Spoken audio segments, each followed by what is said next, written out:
Vous êtes en train de suivre BB1, très chers téléspectateurs. Bienvenue à ce nouveau numéro, en tout cas, qui clôture le mois de la femme. Un mois très important et un mois qui, en tout cas, est lié à l'image ou à la profondeur même de cette émission. Parce que Bibi, en swahili, veut dire femme et One veut dire numéro 1, veut dire leader, veut dire unité et beaucoup d'autres mots, en tout cas, qui nous lient au leadership. Et donc BB1, c'est une émission présentée ici sur BB1. Depuis 3 ans, nous sommes sur ce plateau. Nous recevons des femmes leaders, des jeunes qui ont des projets très intéressants, en tout cas qui aspirent à être leaders, ou encore celles qui ont de très longues carrières, qui inspirent la jeunesse. Et à travers leurs messages, à travers leurs dires, nous inspirons celles qui nous suivent, nous donnons de la motivation à celles qui rêvent et en tout cas, nous poussons celles qui sont encore plus jeunes. Sur ce plateau, j'ai beaucoup d'invités et j'ai aussi un magnifique public pour clore ce mois de la femme. Nous allons parler en tout cas d'un sujet très intéressant. Je prie à tout le monde sur ce plateau de pouvoir s'acclamer. En tout cas, est-ce que vous pouvez vous acclamer vraiment ? Avec un sourire quand même, hein ? Et donc, avant de pouvoir présenter nos invités, nous allons commencer à présenter mes co-présentatrices. Ceux qui connaissent BB1 savent que cette émission est co-présentée. Nous allons commencer par contre avec l'une d'entre elles qui est aujourd'hui dans le public. Elle s'appelle Déborah. Est-ce qu'on peut acclamer pour Déborah qui est au fond? Et donc, il n'y a pas qu'une seule Déborah, il y en a deux. Bissaka, bonsoir. Bonsoir Yoshi. Ça va? Bien, merci. Toujours entre les couleurs, les vifs, le moins vif. On fait du mieux qu'on peut. Bienvenue sur BB1. Merci. Et donc, vous avez une invitée à présenter ce soir. Comment elle s'appelle? Oui, elle s'appelle Madame Josepha Moutound, entrepreneure. Elle détient un salon de coiffure appelé Josepha Cosmétique et un restaurant appelé Chez Joe. Alors, madame, bonsoir. Bonsoir. Vous allez bien? Très bien. Et vous? Ça va, ça va. Bizarrement, vous transmettez une énergie positive. Ah oui, c'est tant mieux, merci. Au-delà de la beauté, vous avez quelque chose d'interne. Merci, merci. Bienvenue sur le bureau. Merci. Alors, à côté de Deborah, nous avons Kabang. Aurélie, bonsoir. Bonsoir Yoshi. Vous allez bien? Ouais, ça va, merci. Toujours aussi souriante. Hein? Ah oui, hein, comme toujours. Un plaisir de te revoir ici avec nous. Moi aussi. Alors, il y a quelqu'un d'autre à présenter qui est quelqu'un aussi avec qui on s'est raté pendant un moment. Comment elle s'appelle? Elle s'appelle Sophie Parker. Mhm. Elle est commerçante, elle est businesswoman et puis elle est membre de la FNJ. Sophie, bonsoir. Bonsoir. Ça va? Oui, ça va bien. En fait, j'ai aimé le mot commerçant. Parce qu'aujourd'hui, moi, quand j'ai grandi, ma mère, les amis de ma mère, l'entourage, on a grandi avec ces mots. Ça a inspiré un certain leadership qui aujourd'hui est recouvert par je suis entrepreneur. Et donc même si on vend deux au coin, on est entrepreneur. Mais je pense que le mot commerçant a une certaine bourgeoisie, mais une profondeur. Donc, est-ce qu'on peut commencer d'abord par acclamer pour ce mot-là? Alors, Sophie, vous êtes dans l'accoutrement, dans la mode.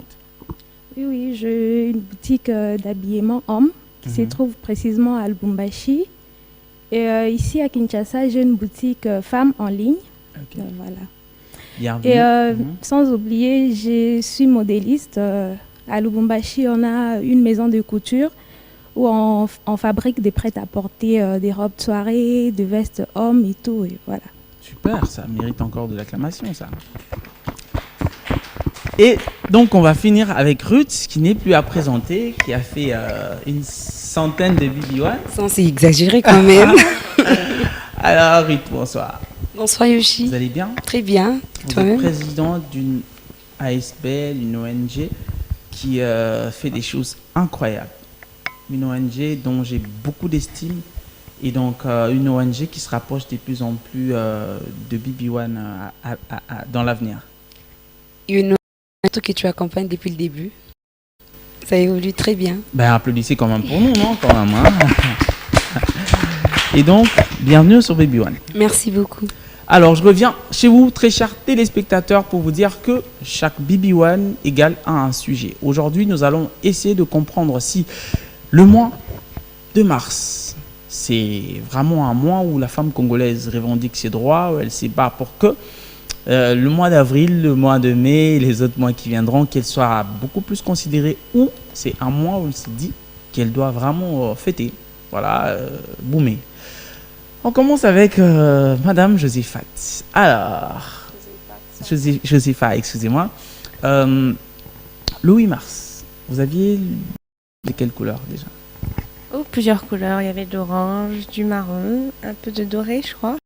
C'est quand même marrant parce que il y a en fait des personnes qui n'assument plus le port du pagne en disant que certaines personnes se lient sur le port du pagne et s'échappent du vrai message.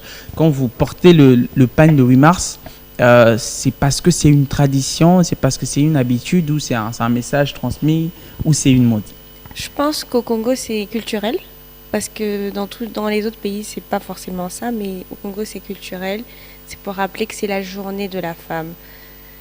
En temps normal, c'est la journée internationale des droits de la femme. Et bon, on l'appelle maintenant la journée de la femme, donc c'est plus comme une fête en fait. Mais en réalité, ce sont des droits qu'on revendique. C'est un rappel qu'on fait au monde pour dire que la femme a une place importante dans la société en fait.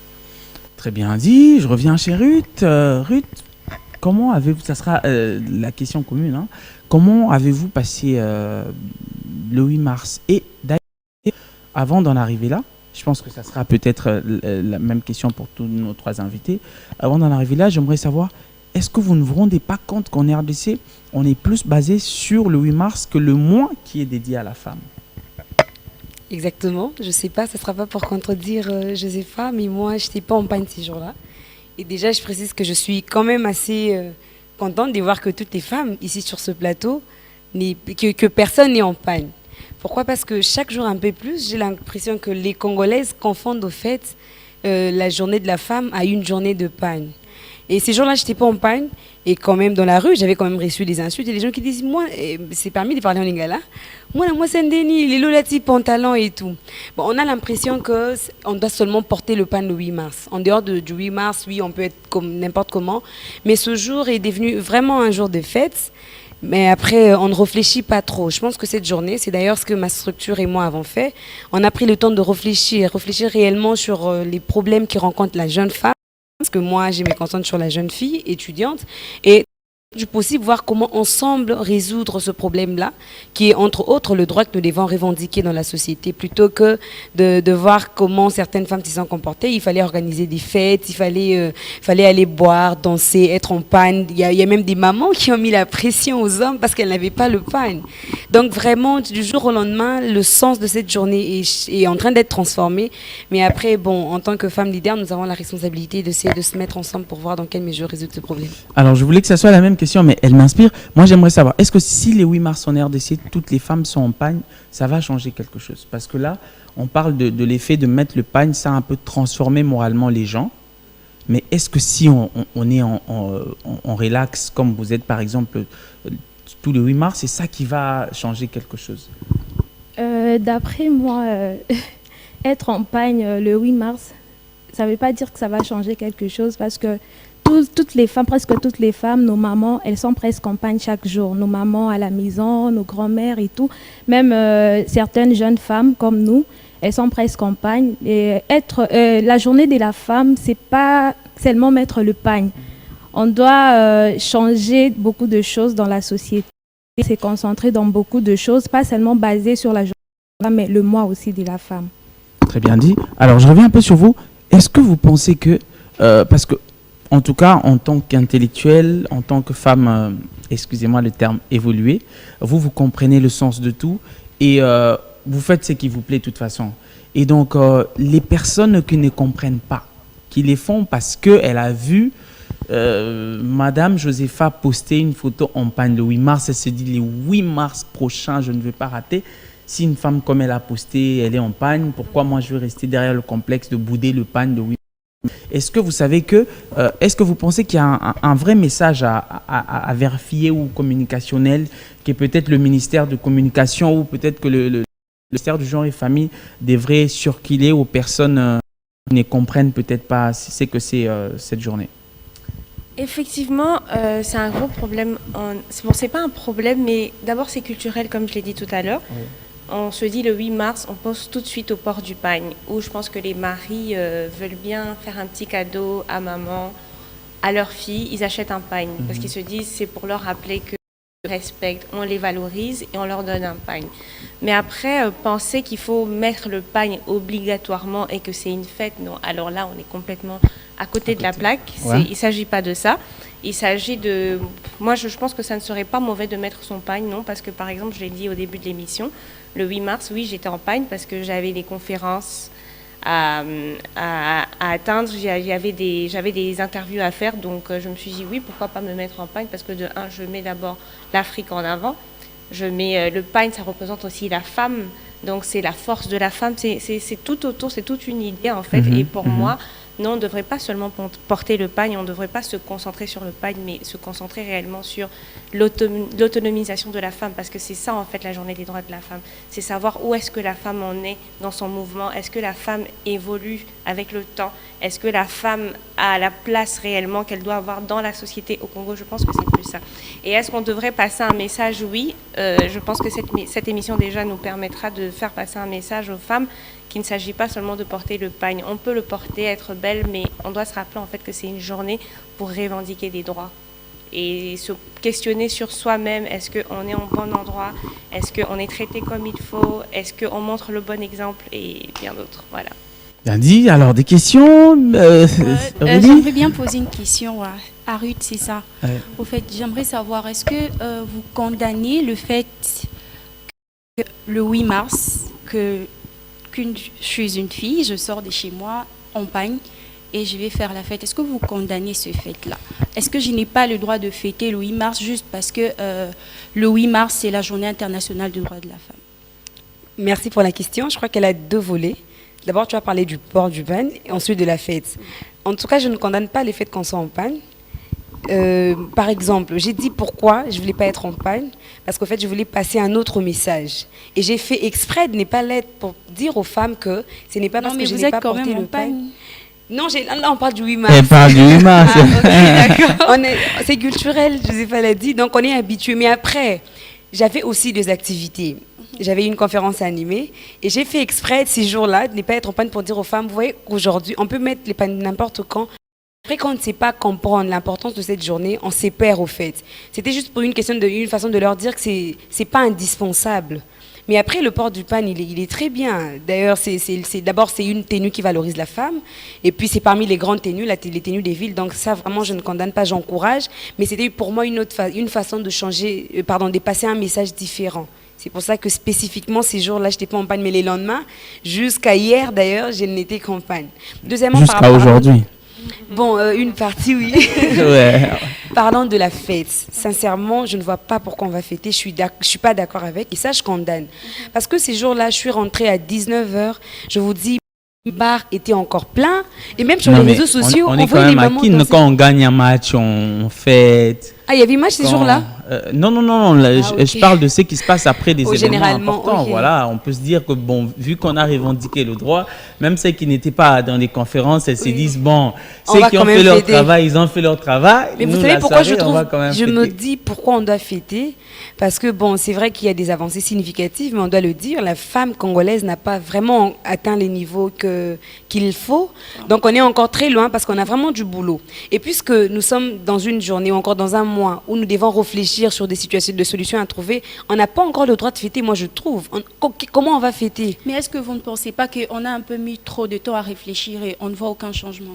Mais justement, il n'y a pas de changement parce que nous pensons que oui, c'est bon, après, c'est la fête. C'est parce que peut-être qu'on ne mène pas des actions. Parce que réfléchir, c'est bien, mais il faut mener des actions. C'est ça. Quand aujourd'hui, nous sommes ici, chacune a quelque chose à dire. Ma prédécesseuse a commencé par dire qu'il faut qu'il y ait des femmes autonomes. Quand elle s'adresse à une femme, elle dit qu'il faut que tu sois autonome. Elle a des éléments parce qu'elle-même, déjà, elle est autonome. Elle a un aspect qui puisse influencer l'autre femme. Mais quand, oui, il y a parce que même les conférences, j'en suis pas d'accord. Il y en a beaucoup. Le mois de mars a été transformé en mois de conférence. Demain, on est là-bas, de l'autre côté.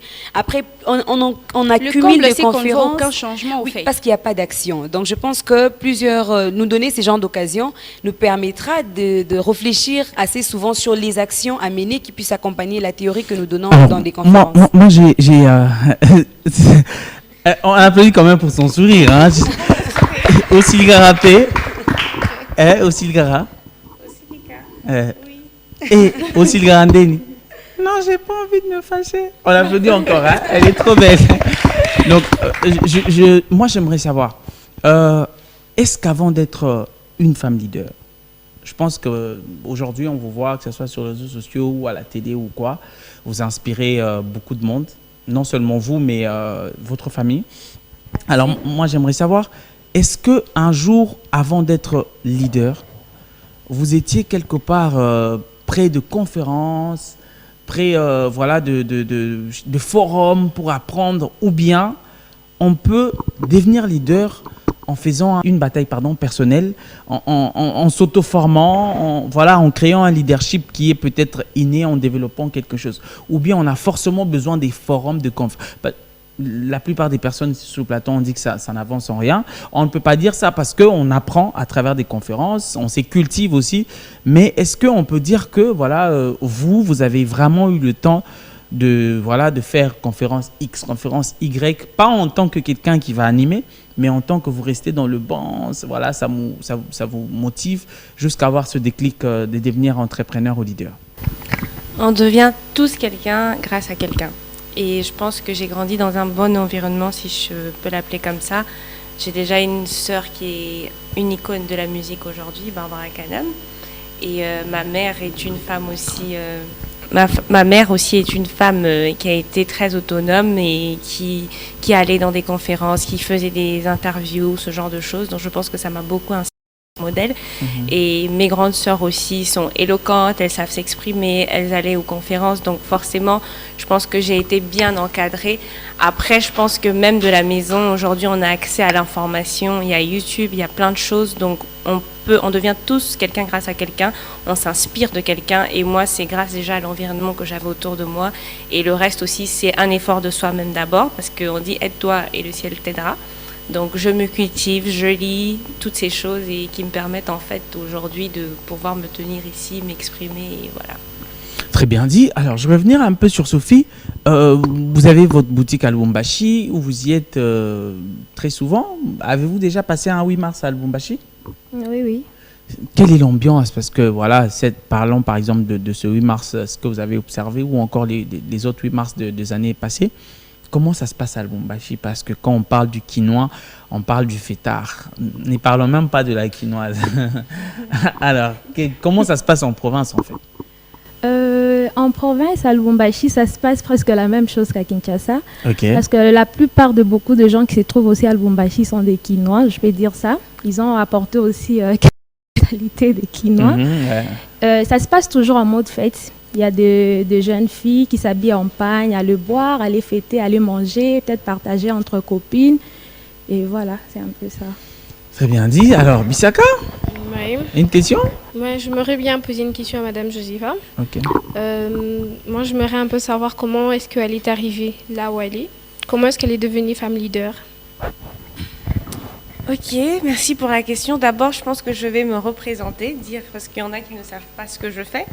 Voilà. Et bon, certains me voient comme un leader, mais pour moi, j'ai encore beaucoup à apprendre. Je suis sur le chemin. Je sais que j'inspire certaines personnes, donc voilà. Alors, je suis entrepreneur. J'ai commencé il y a 5 ans à Kinshasa. Je suis copropriétaire d'un institut de beauté, Josepha Cosmétiques, donc qui est non seulement un salon de beauté, mais qui est aussi une marque de cosmétiques. J'ai ouvert aussi un restaurant qui est spécialisé dans des mets africains qu'on livre à domicile. Et j'ai aussi une marque d'accessoires, Josepha Accessories. Donc, je fais pas mal de choses. Je suis aussi dans l'immobilier, dans le social, parce que surtout le social, c'est quelque chose qui me tient vraiment à cœur. Okay. Et donc, je fais plusieurs choses. Et comment j'y suis arrivée je pense que j'avais cette rage de réussir. Il y a 5 ans, je n'avais pas totalement terminé toutes mes études parce que je voulais me projeter beaucoup plus loin. Je n'ai pu qu'avoir une licence en management d'entreprise et je devais continuer aux États-Unis. Je n'ai pas pu y aller. Mes sœurs étaient en train de travailler sur le projet Josepha Cosmétiques, donc qui m'a retenue ici à Kinshasa. Et je me suis lancée dedans. J'ai commencé, j'étais caissière, j'étais manager, j'étais responsable des ressources humaines. Je contrôlais tout, je gérais tout. Et puis, j'ai tenu les rênes jusqu'à aujourd'hui. Et voilà, c'est comme ça qu'on s'est fait un petit nom et que des personnes nous voient au travers des réseaux sociaux et s'inspirent de nous, s'identifient à nous. Donc, voilà un peu mon petit parcours. Bien dit. Une question? Ouais, une question. En fait, j'aimerais poser une question. J'aimerais savoir si, avant que vous n'arriviez là où vous êtes, est-ce qu'il y a eu des gens, des femmes comme vous, qui ont eu à vous mettre les bâtons dans le roue pour que vous ne puissiez pas arriver à ce niveau-là où vous êtes? Il y en a eu. Ah oui, il y en a eu. Et puis, je pense qu'il y en a jusqu'aujourd'hui parce que malheureusement, entre nous, on ne se soutient pas forcément. Entre nous, les femmes, oui, entre nous les femmes. Ah, ça c'est sûr. Avant que les hommes d'abord nous sous-estiment, nous d'abord les femmes on se soutient pas entre nous. Beaucoup n'ont pas cru et on se disait aussi que nos premiers clients c'était la famille, c'était nos tantes, c'était nos copines. Mais en fait, dès qu'on a ouvert, on s'est rendu compte. Après l'inauguration, on s'est rendu compte que c'était pas eux en fait. On ne devait pas compter sur la famille ni sur les copines. C'était plutôt en fait notre travail qui allait faire que la clientèle allait réellement venir et devenir dépendante de ce qu'on faisait en fait. Donc, mais c'est quand même décourageant, sans vous couper, c'est quand même décourageant de voir que tu fais de la coiffure par exemple et que ta propre sœur n'y vient pas se faire. Malheureusement, c'est la triste réalité, c'est ce qui arrive et ça nous a beaucoup découragés. Je l'avoue, je dois l'admettre, ça nous a beaucoup découragés. C'était pas évident, mais on n'a pas lâché prise, on n'a pas baissé les bras, on a foncé et c'est comme ça qu'on est arrivé là où on est aujourd'hui. Okay.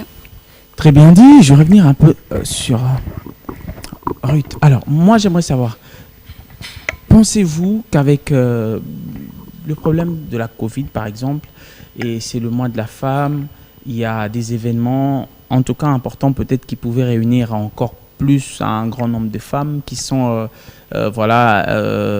impossibles de tenir par rapport à la distanciation ou encore aux attroupements ou encore par rapport à l'heure, hein, comme en ce moment nous sommes toujours sur le couvre-feu. Est-ce que cet environnement permet en tout cas de passer un bon mois de la femme? Parce que même celles qui sont allées faire la fête, quand ils ont un sentiment, mais à 21h, il fallait être chez soi. Bon, quelque chose comme ça, pour ceux qui sont, pour ceux qui sont véhiculés, parce que ceux qui sont à pied, ils marchent. Ah oui. On s'applaudit quand même, hein? On applaudit pour l'effet d'être quinois. C'est trop bien d'être quinois. Alors, trop cool. Répondez. Bon, on doit le dire, cette crise sanitaire a vraiment perturbé beaucoup de choses, le programme, les préparatifs de certaines choses. Mais après, moi, je pense que on a dû faire avec. Il fallait s'adapter. Il y a eu beaucoup d'activités quand même en dépit de cette pandémie qui a fait en sorte qu'il y ait des mesures barrières à respecter. Mais je pense qu'il y a des gens qui ont su s'adapter en se focalisant sur les digitales. Parce que je dois noter avoir participé dans plus de 8 activités des femmes, mais qui ont eu lieu en ligne. Donc il y a eu des ateliers, de conférences, de salons, des émissions, mais vraiment qui ont été faites à distance. Parce que, comment? Bon, parce qu'on devait s'adapter, il fallait le faire. Celles qui ont eu besoin d'apprendre, on fait avec moi personnellement dans la commission des femmes entrepreneurs de la FEC dont j'ai fait partie. On a organisé un salon hier, c'était un salon digital mais en tout cas réussi à 100% parce que on avait juste l'activité a commencé du matin au soir jusqu'à 16h, on avait 70% des personnes qui nous suivaient en ligne parce qu'on avait de l'interaction. Donc après on a compris que les femmes, puisque maintenant on décide, oui, on parle, on veut se relever, on veut atteindre un niveau assez élevé, elles veulent maintenant apprendre. Et puisqu'elles veulent apprendre, elles ont été obligées de faire avec. Mais en dépit de cette pandémie, il y a des gens qui ont organisé aussi des activités physiques. Bon, là, les nombres devaient être réduits à 50 pour espacer. Mais dans tout le cas, quand on est leader, on est obligé de s'adapter à la situation. C'est en ce moment-là qu'on reconnaît réellement que les femmes se sont levées. Les femmes, elles veulent participer dans des activités. Au début du mois, j'ai suivi aussi beaucoup d'émissions qui comme toi, ont réuni les femmes et un public, mais vraiment de manière... très organisée à respecter les mesures barrières parce que les soucis étaient de passer le message tout en respectant la situation actuelle. Donc, dire que ça a perturbé, moi je dis que non, parce qu'on est allé au-delà de ça et je sens que nous sommes en train de bien évoluer. On va rester un peu dans la Covid, un peu avec nos invités. En tant qu'entrepreneur, aujourd'hui quand vous voulez voyager, le national, vous avez $30 à dépenser, UNRB. Et en revenant de l'étranger, par exemple, vous avez $45 à dépenser en tant que commerçante et voilà, on parle de la femme et son envie d'être leader. En tout cas, 45 $, c'est énorme. Ou 30 $, c'est énorme. Si vous faites 3, 4, 5 voyages, c'est peut-être le salaire de l'un de vos employés, etc. Mais que vous donnez juste pour votre déplacement, au-delà du billet, du visa et tout ce que vous devez faire. Comment vous vivez ça? C'est pas facile, oui. C'est pas facile, mais en tant que commerçante, on n'a pas le choix, en fait. On n'a pas le choix, donc nous sommes obligés de payer les 30 $ ou les 45 $ juste pour voyager, pour payer la marchandise, parce que sans la marchandise, on ne sait pas comment évoluer, on ne sait pas comment vendre. Donc, d'habitude, on envoie. Il y a des gens qui se trouvent en Turquie, en Chine et tout, comme la Chine, elle est fermée présentement. Et quand on envoie, il y a des articles, quand on voit ça sur les photos, tu vois que c'est une bonne qualité. Et quand tu envoies de l'argent et qu'on t'apporte l'article et c'est autre chose, c'est pas une bonne qualité. Ouais. Alors, ça nous oblige de voyager, de partir voir sur place. Quand on est sur place et qu'on choisit nos articles, on sait quand même le goût de nos clients. Donc, on n'a pas le choix, quel que soit le montant des payés, on n'a pas le choix. On vient un peu de ce côté. Alors, j'aimerais savoir, en tant aussi qu'entrepreneur, déjà je réponds pas à la même question. Oui, c'est un peu la même. J'ai vraiment envie de répondre. Exactement, je la varie encore, c'est vraiment la même question. Ah, ok, commencez par ça et puis je vais rajouter. Alors moi je déplore parce que je trouve que c'est inadmissible. En tant que commerçant, c'est inadmissible, on ne peut pas payer autant. Déjà de 1, quand je vais par exemple à Dubaï, à l'arrivée, déjà en quittant Kinshasa, on nous teste déjà. Donc, c'est la première des choses. On ne voyage pas sans test. Oui. On arrive à Dubaï, on se fait tout de suite tester. Avant même d'entrer dans le pays ou quoi que ce soit, d'accord. Pareil à Kinshasa, mais à Dubaï, on ne paye pas pour ça. Donc, pourquoi on devrait payer chez nous? Ça n'a pas de sens. On rentre chez nous. Donc ça, franchement, j'aimerais passer un message à l'État. Ça ne peut pas continuer comme ça. On devrait revoir. Et c'est énorme, 45 $. Au Congo, on connaît le niveau de pauvreté qu'on a dans notre pays, c'est inadmissible. Ça, franchement, je ne suis pas d'accord. Inadmissible. Et ça, c'est vraiment cette crise sanitaire, elle nous affecte énormément en tant que commerçants. Ça fait une année, c'est juste un cauchemar. Je ne sais même pas comment on fait pour tenir, si ce n'est pas la grâce de Dieu. Et voilà, nos clients qui continuent d'être là. Mais sinon, c'est horrible, c'est horrible. Il faudrait que les choses changent. Le message est passé. Alors, j'aimerais rester un peu dans ça. À un moment, en tout cas, à fond dans la Covid, j'ai cru voir Déborah, votre sœur, qui m'a d'ailleurs promis aussi de passer bientôt, quand elle sera au pays. Parce que la plus grande est déjà passée, la diva. On fait un coucou à la diva, c'est une des dames la plus sympa que je connais au monde. Et donc, j'aimerais savoir comment vous avez vécu, parce que la famille a été touchée. Vous êtes voilà, entrepreneur, commerçant, journaliste, artiste et tout ça. Maman qui est aussi entrepreneur de son côté. Vous vous retrouvez quelque part ensemble pour passer peut-être un moment familial ensemble, parce que d'habitude, chacun a des conférences à gauche, à droite. Et ce bon moment est gâché par une pandémie qui met des femmes braves à terre. Comment avez-vous traversé ce moment? Ça a été pénible parce que d'abord, on voyait le bien dans le mal. On s'est dit, bon, le Congo se confine. Justement, c'est un moment idéal pour passer du temps en famille parce qu'on n'a jamais le temps. Tout le monde a ses activités, de maman jusqu'à la dernière que je suis. Et finalement, en étant ensemble, on s'est rendu compte en fait que le virus était dans la et que toute la famille était infectée et qu'on était en fait les premiers atteints de la maladie dans Gombe en fait. On était les premiers. Vraiment. Oui, c'est la vérité.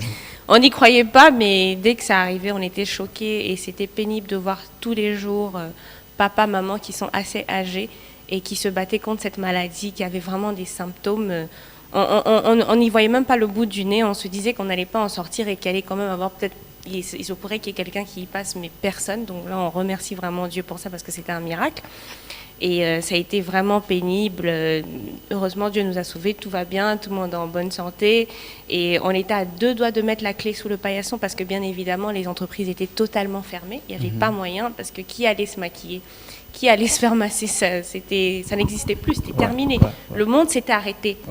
Et vraiment, moi, personnellement, pour moi, je n'imaginais même pas qu'un jour on se retrouverait là, comme ça, qu'on allait vivre avec et quand même continuer de se battre. Donc ça a été une période pleine de miracles, ça a été beaucoup de peine.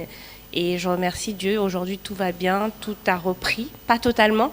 Et on espère bien que les choses vont reprendre leur cours comme avant, parce que sinon c'est très pénible, c'est très pénible. Très bien dit. Je reviens chez vous, très chers téléspectateurs, pour vous dire que petit à petit, nous sommes en train d'échuter avec cette émission. Nous avons des femmes sur ce plateau, pas n'importe lesquelles, des leaders, celles qui ont des idées. Et quand il y a des leaders, en tout cas, il faut s'attendre aux idées.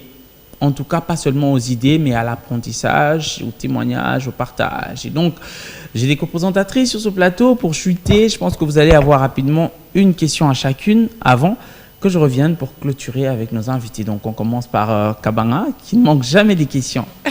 Bon, ok. Il faut poser une, pas des sous-questions. Pour eux, aux âmes, sous-questions. On applaudit quand même effort pour elle. Une seule, et Oui. je vais la poser à Madame Josepha. Ok. La vôtre, elle sera orientée automatiquement vers quelqu'un d'autre. On y va? D'accord.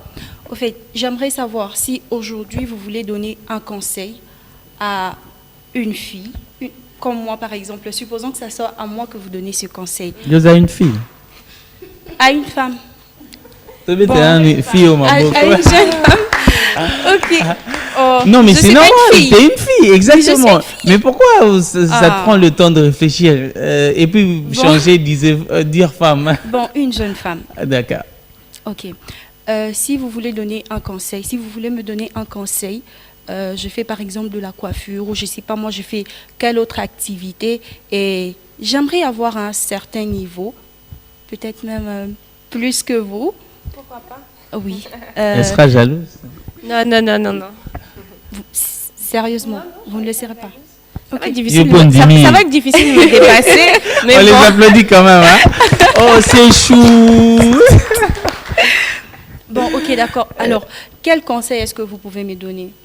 En tant que coiffeuse, qui aimerait faire quoi exactement? J'ai pas compris. Qui aimerait ouvrir un grand salon de coiffure, par exemple? Alors, je t'encouragerais d'abord, je te dirais que c'est très bien parce qu'il y a une voie de développement, il y a une voie de réussite au travers de ce métier-là qu'on sous-estime très souvent, on se dit que c'est Ah juste oui, la hein. coiffure. Mais ce que je te dirais, c'est d'avoir une grande vision. Il ne faut pas te limiter à avoir un petit salon au coin de la rue et qui n'évolue pas avec le temps. Je te conseille de commencer avec ce que tu as. Et au fur et à mesure, tant que tu y mets de l'effort, de l'excellence, que tu es assidu dans ce que tu fais, oui, pourquoi pas, tu peux être la prochaine Josepha. Et effectivement, oui, tu peux faire mieux que moi. Et c'est ce qu'on souhaite parce qu'il faudrait que les gens qui vont suivre fassent mieux que nous, afin que même les petites, encore jeunes filles qui nous regardent aussi, elles soient inspirées et ainsi de suite. Il faut viser l'excellence. Donc franchement, je t'encouragerais et je te dirais qu'il faut être indépendante, qu'il faut te battre et que dans la facilité ou dans la médiocrité, tu ne pourras pas arriver à ce que tu veux. Je peux. Pas de sous-question, Bissaka. On applaudit quand même pour elle. Elle est phénoménale. Elle s'arrête pas. Alors? Donc, ma question, c'est pour la dame commerçante. J'aimerais un peu savoir quels sont les défis que vous rencontrez sur votre vente sur Internet. En fait, la différence entre vendre sur terrain et sur l'Internet, c'est quoi un peu les défis que vous surmontez? Ok, merci pour la question. Normalement, j'avais pas cette idée d'ouvrir une boutique en ligne femme. Moi, j'ai commencé mon commerce en 2012. J'habillais que les hommes. Je ne voulais pas habiller les femmes. Moi, je voulais qu'habiller les hommes. C'est pourquoi j'avais d'abord ouvert ma boutique à Lubumbashi, qui se nomme Parker Men Fashion. C'est une boutique d'habillement homme. Et comme je suis styliste à Lubumbashi, on a une maison de couture, on habille beaucoup de jeunes. Et il y a beaucoup de jeunes à Lubumbashi, à Kinshasa aussi, d'après mes posts, de la façon dont je m'habille. Ils se sentent trop lamentés, elles se sentent trop lamentées en fait. Pourquoi tu n'ouvres pas une boutique femme et tout, nous sommes là, on va t'aider. Et j'ai eu des conseils de mes proches, mes copines, mes connaissances, ma famille, et ça m'a encouragée d'ouvrir une boutique en ligne. Et quand j'ai commencé, j'ai vu que ça rapportait quelque chose. J'ai beaucoup de clientes, quand je poste des articles et tout, j'ai beaucoup de clientes qui viennent payer, qui commandent des trucs en ligne et tout, voilà. Ok, je peux continuer? Ok. C'est très injuste, c'est très injuste. Non, en fait, ça. vous n'avez pas répondu à ma question en entièreté. Vous avez une boutique en ligne et vous avez une boutique sur terrain. Entre les deux, en fait, qu'est-ce qui marche le plus? Sur terrain. Sur terrain, c'est toujours mieux. Oui. Très bien dit. Alors, on va commencer à chuter à partir. Alors, par cœur, vous êtes sur les réseaux sociaux, vous avez une boutique en ligne. Comment on fait en tout cas pour vous rejoindre? Comment on fait pour vous contacter? Est-ce qu'il y a un numéro de téléphone ou encore Instagram? Je sais qu'il y a des gens qui ont des téléphones en ce moment. J'ai envie de prendre plus de 143. Alors, J'ai une page Instagram pour ma boutique en ligne qui se nomme Par cœur boutique en ligne. Donc, pour celles qui veulent chercher les articles que j'ai déjà postés, par cœur boutique en ligne. Voilà. d'accord. J'ai Alors, pas un numéro pour l'instant, à part mon numéro privé. Si je donne mon numéro, j'aurai trop d'appels.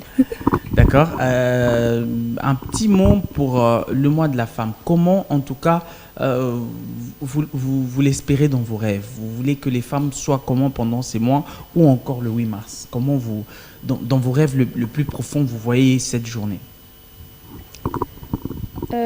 J'ai pas trop à dire. Je vais juste donner un petit conseil Allez-y. aux jeunes femmes comme moi. Vous avez cette caméra en face de vous? Je demanderai aux jeunes femmes comme moi d'avoir d'abord la confiance en soi et la détermination.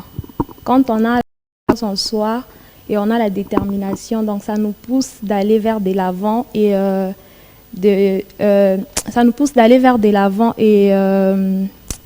comment je peux dire? Avancer, voilà. Oui, découvrir. atteindre notre objectif. Oui, ok. voilà. C'est le petit conseil que je peux donner à toutes Très les bien femmes. dit, on l'acclame. Merci, Parker.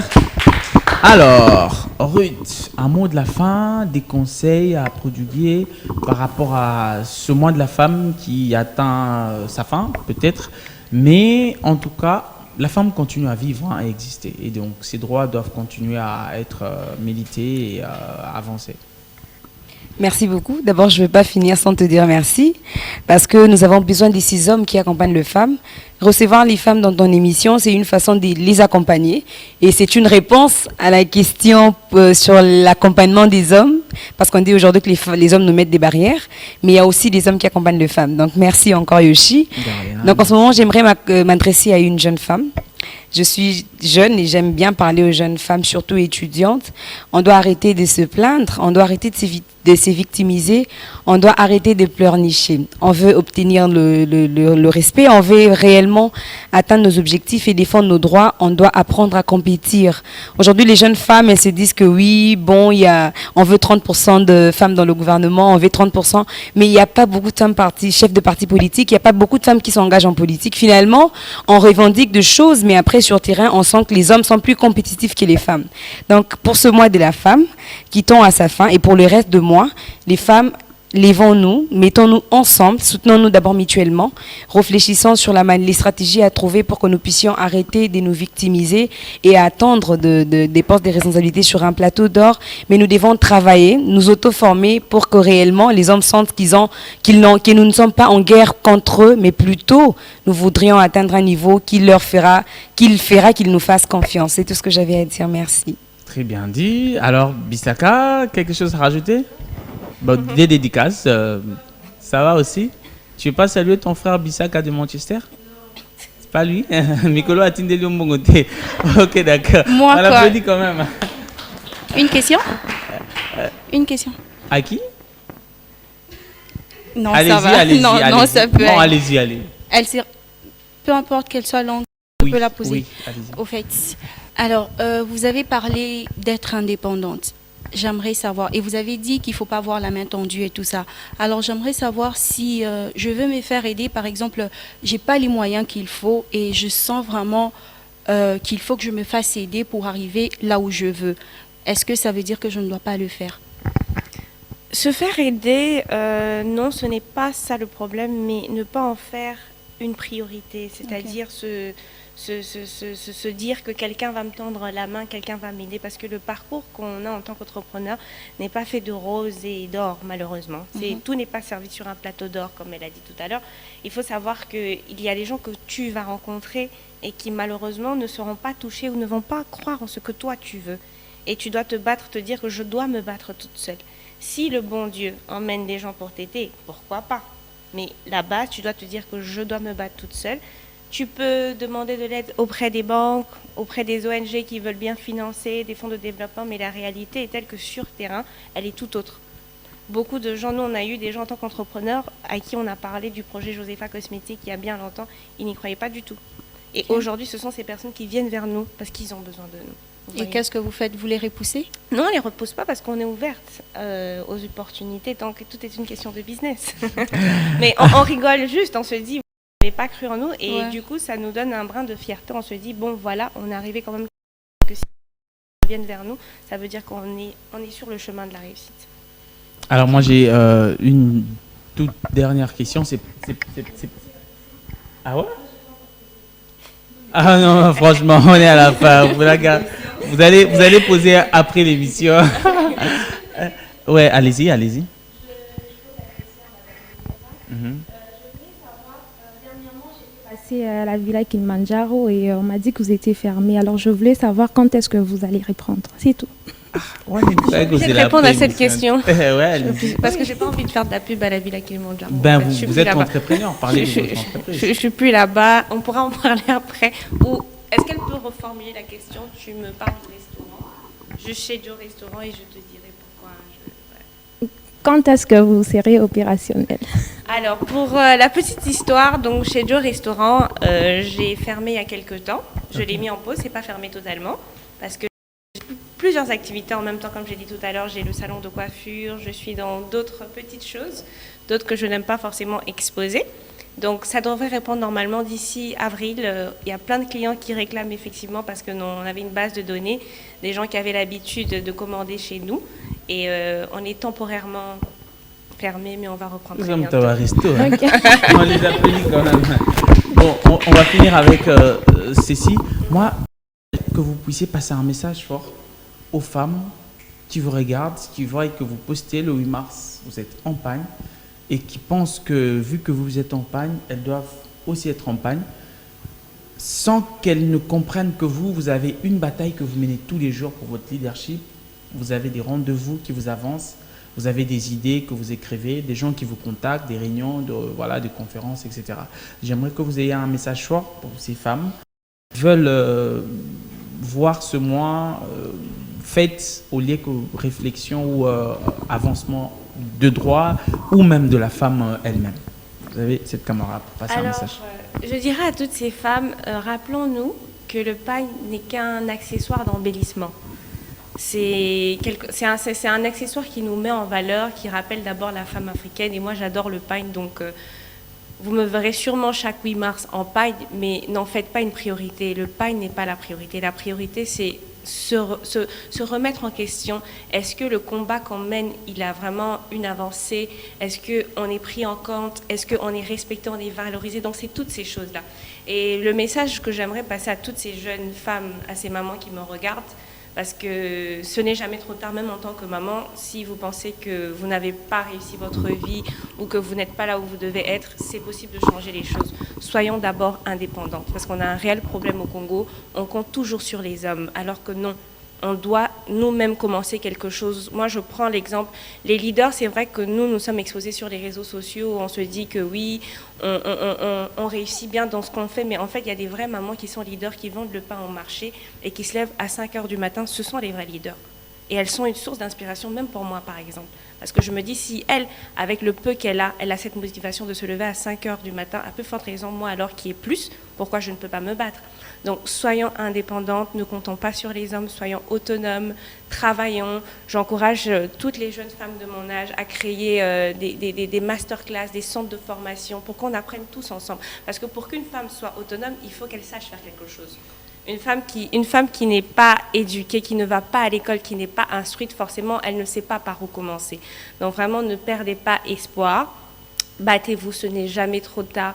Même si vous avez 40 ans, que vous n'êtes pas allé à l'école, prenez des livres, apprenez, il n'est jamais trop tard. Parce que le savoir, c'est quelque chose qu'on ne peut jamais vous arracher.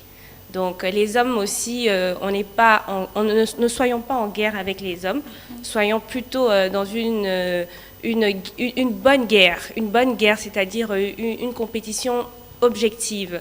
Essayons de faire mieux que, pourquoi pas, l'homme reste le chef et les hommes aussi, quand vous pouvez accompagner les femmes, n'hésitez pas à accompagner-les parce que c'est un équilibre. Il n'y a pas d'homme sans femme, il n'y a pas de femme sans homme. Donc c'est très important et valoriser ces femmes qui sont chez vous parce que c'est vous aussi qui leur donnez la motivation tous les jours. Si on a des hommes à côté de nous qui nous sous-estiment, qui nous disent qu'on n'est rien, c'est difficile de se lever et de pouvoir faire quelque chose. Donc vraiment, j'espère que ce message va motiver tant d'autres. Donc bon courage à toutes et le combat continue, que Dieu nous aide. Très bien dit. En tout cas, chers téléspectateurs, je pense que nous sommes arrivés à la fin de ce numéro, cette émission inspirante. Je pense que quelqu'un a appris, quelqu'un a compris, quelqu'un a été édifié, éduqué. Et donc moi, je n'ai plus rien à ajouter au-delà de demander à tout le monde sur ce plateau, que ce soit dans le public ou nos invités, de faire comme d'habitude, c'est pouvoir lever leurs mains, on lève nos mains et on fait bye bye. On s'acclame quand même, non ?